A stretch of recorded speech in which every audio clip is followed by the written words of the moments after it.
गुज़श्ता जुमे को आलमी अदालत इंसाफ ने इसराइल को हुक्म दिया कि फिलफौर रफ़ा पर हमले रोक दे, लेकिन हमेशा की तरह इसराइल ने आलमी अदालत का हर हुक्म हवा में उड़ा दिया। रफ़ा में खैमों में रहने वाले बेघर लोगों पर बमबारी की गई, बेगुनाह मर्दों, औरतों और बच्चों को जिंदा जला दिया गया। इसराइल के इस वहशियाना इक़दाम पर कई ममालिक और आलमी तंजीमों ने शदीद मजम्मत की है, जबकि हम ये भी देख रहे हैं दूसरी जानिब कि स्पेन, नॉर्वे और आयरलैंड ने फ़लस्तीनी रियासत को बाज़ाब्ता तौर पर तस्लीम भी कर लिया है, लेकिन मजम्मतें, करारदादें, अहकामात उस वक्त तक लाहासिल हैं जब तक मजलूम फ़लस्तीनियों को उनका हक़ नहीं मिलता, इसराइल की सफाकियत का ख़ात्मा नहीं होता और ये मामला थमता नहीं है, तब तक हम ये सिचुएशन यही इस तरह से ही देख रहे हैं।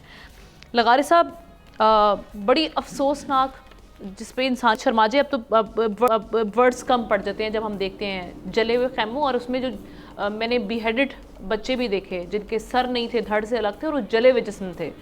ये किस किस्म की खामोशी है जो अभी तक हम देख रहे हैं? ICJ का फैसला भी आया, इम्प्लीमेंटेशन भी नहीं हो रही, और अब तो मामला जो कहते हैं ना, पानी सर से कोसों दूर चला गया है, बहुत ऊपर से चला गया है, लेकिन मामला थम नहीं रहा। बात यह है कि अमरीकी महकमा ख़ारजा ये कहता है कि रफ़ा पर हमले जो हो रहे हैं, ये बाइडन की तरफ से जो इसराइल को वार्निंग दी गई थी, ये उसकी खिलाफ वर्जी नहीं है। गोया ये जो इंसान जले हैं, ये जो मैसेकर हुआ है, ये जो जिनोसाइड हो रहा है, ये उस वार्निंग की खिलाफ वर्जी नहीं है।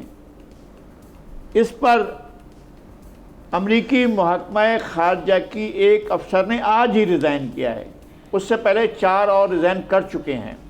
ओके। स्टेसी गिलबर्ट ने आज इस्तीफ़ा दिया और उन्होंने बिल्कुल इसी बात पर किया है कि आप कहते हैं कि इसराइल जो है वो वाइट हाउस के तर्जुमान का ये बयान कि इसराइल ने खिलाफ वर्जी नहीं की है उस वार्निंग की, तो उन्होंने कहा ये क्या है, इस बुनियाद पर उन्होंने इस्तीफ़ा दिया।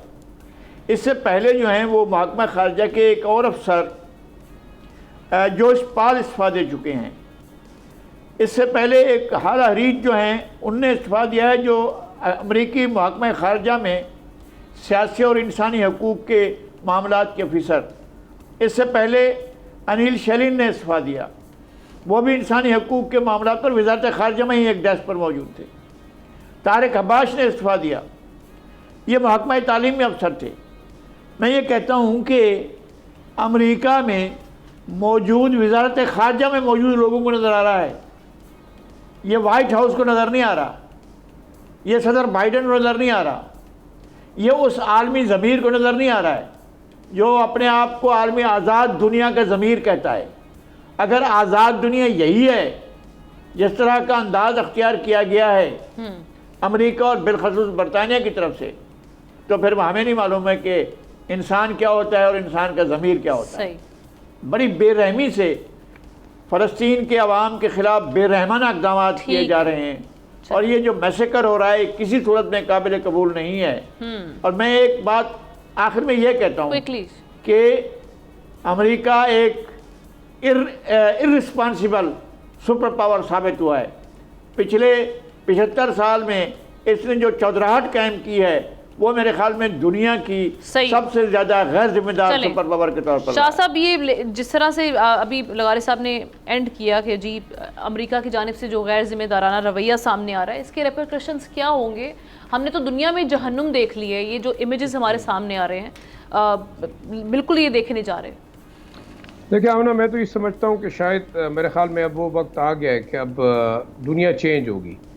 और वो जैसे कहा जाता है ना कि मुसलमानों के हवाले से कि जब मुसलमान कौम नाफरमानी करनी शुरू कर देगी तो अल्लाह पाक उनकी जगह औरों को ले आएगा। और आप देख रहे हैं कि वो लोग जो शायद मज़हब से दूर थे, वो इन निहत्ते फ़लस्तीनियों के हक़ में खड़े हो गए।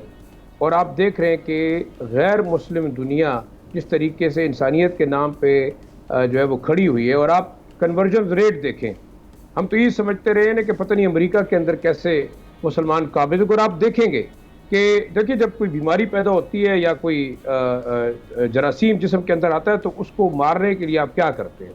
मतलब ज़ाहिर बात है कि उसी का सीरम आप लेके और उसी से एक दवाई बनती है जिसके बाद उसको हम काउंटर करते हैं। तो मैं ये समझता हूँ कि शायद अमेरिका ने अपने ज़वाल की तरफ उनके हुक्मरानों ने खुद आवाज़ दी है।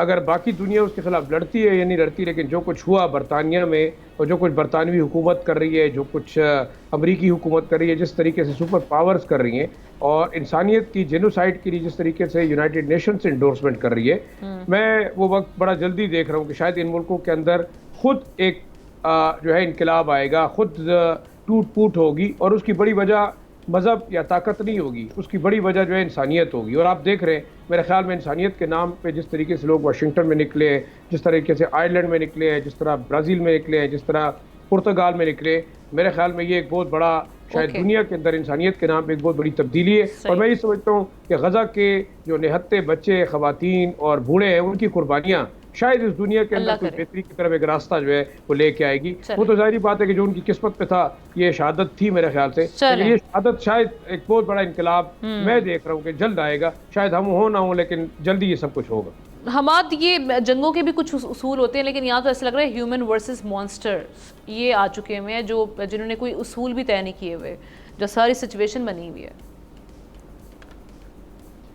جی، آپ نے جمعے کے دن بھی اس پہ بات کی تھی ہم نے، اور یہ سوال تھا کہ اب کیا لگتا ہے ہمیں کہ آگے آنے والے دن کچھ بہتر ہوں گے۔ تب بھی میں نے اسی خدشے کا اظہار کیا تھا کہ ماضی کو دیکھتے ہوئے میں کوئی زیادہ پر امید نہیں تھا، اور میرا وہ خدشہ اب آپ لوگوں کے سامنے، باقیوں کا بھی کچھ ایسا ہی خدشہ تھا، وہ درست بھی ہو گیا ہے، اور مزید ایسے حملے کیے جا رہے ہیں۔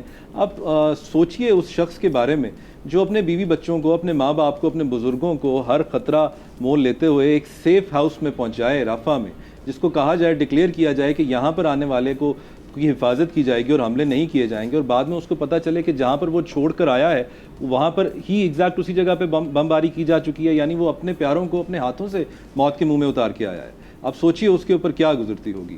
اس وقت ہم دیکھیں تو جو میں نے پہلے بھی عرض کیا تھا کہ 3 ہسپتال ہیں رفح گورنریٹ کے ارد گرد، ان تینوں میں سے ایک بھی مکمل طور پر بحال نہیں ہے۔ تو یہ جو سسٹمیٹکلی فلسطینیوں کو مارا جا رہا ہے اور ان کو ہیومینیٹیرین ایڈ سے دور رکھا جا رہا ہے، یہ سیلف ڈیفنس کے نام پہ رکھا جا رہا ہے۔ اس کے بارے میں قانون کی تو بہت کلیئر ہے کہ سیلف ڈیفنس میں تو آپ نے اتنی ہی طاقت استعمال کرنی ہے، اس پروپورشنیٹ میں وہ منیمم طاقت استعمال کرنی ہے جو وقتی طور پر آپ کو خطرے سے نکال دے۔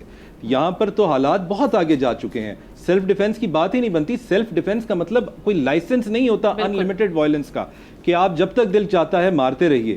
اور دوسری بات، 2004 کا آئی سی جے کا اپنا آرڈر موجود ہے جو کہتی ہے آکیوپائنگ اسٹیٹ کو سیلف ڈیفنس کا کوئی رائٹ ہے ہی نہیں۔ تو یہ بات ساری عقل سے بارہ تر ہے۔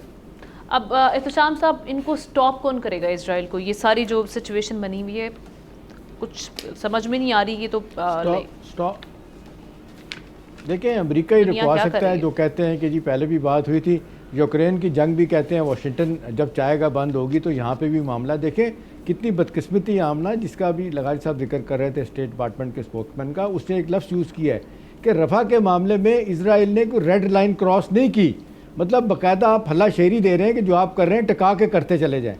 دیکھیں 3 دن پہلے 40 لوگ مارے گئے، کل 21 لوگ مارے گئے، وہاں پہ عورتیں بچے زیادہ اس پہ مارے گئے، تو بڑا واضح طور پہ لگ رہا ہے کہ نئی ذہن ان کا تیار۔ اب الیکشن امریکہ میں ہونے جا رہے ہیں، کل یہودی کمیونٹی سے وہاں اس نے ٹرمپ نے خطاب کیا، وہ کیا کہتا ہے میں اقتدار میں آ گیا تو جو بھی یہودی مخالف ہوگا امریکہ میں ہم اس کو یہاں سے نکال دیں گے۔ پوری کی پوری سپورٹ ان کی طرف سے دی جا رہی ہے۔ یہ تو تھوڑا سا اب آ کے بہت زیادہ پریشر ہوا ہے، تو اب دیکھتے ہیں ڈسٹینس کیا یورپین یونین نے اور ان کے کچھ ملکوں نے۔ چلیں، اللہ کرے فلسطینیوں کی حالت پر اللہ تعالیٰ رحم فرمائے اور جو سوئے ہوئے ضمیر ہیں وہ جاگ جائیں۔ سبسکرائب کریں اور بیل دبائیں تاکہ کوئی خبر رہ نہ جائے۔